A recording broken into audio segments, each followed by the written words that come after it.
By the way, just on a factual point, since we heard a lot about the second speaker, about how backward we Muslims all are, on a factual point, you said that Islam was born in Saudi Arabia. Islam was born in 610 AD. Saudi Arabia was born in 1932 AD. So you were only 1,322 years off. Not bad? Not bad start there. Talking of maths, by the way, a man named Al-Khwarizmi was one of the greatest mathematicians of all time, a Muslim, worked in the golden age of Islam.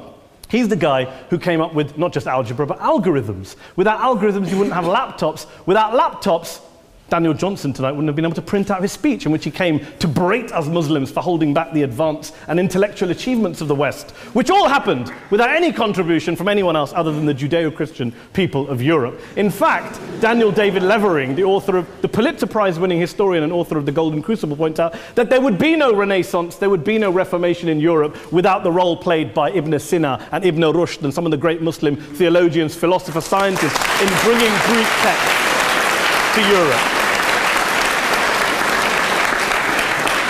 As for this being our university, I will leave that to the imagination as to who is our and who is there. I studied here too.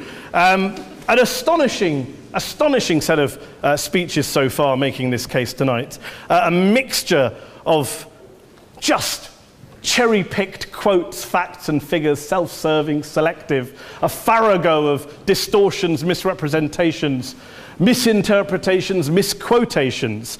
Daniel talked about my article in the New Statesman, which got me a lot of flack, where I talked about the anti-Semitism that is prevalent in some parts of the Muslim community, which indeed it is. Of course, I didn't say in that piece that it was caused by the religion of Islam. In fact, modern anti-Semitism in the Middle East was imported from, finish the sentence, Christian, Judeo-Christian Europe, where I believe some certainly bad things happened to the Jewish people. In fact, Tom Friedman, Jewish-American columnist in the New York Times, told me in this very chamber last week that he believed, had Muslims been running Europe in the 1940s, 6 million extra Jews would still be alive today. So I'm not going to take lessons in anti-Semitism from someone who's here to defend the Judeo-Christian values of a continent that murdered 6 million Jews.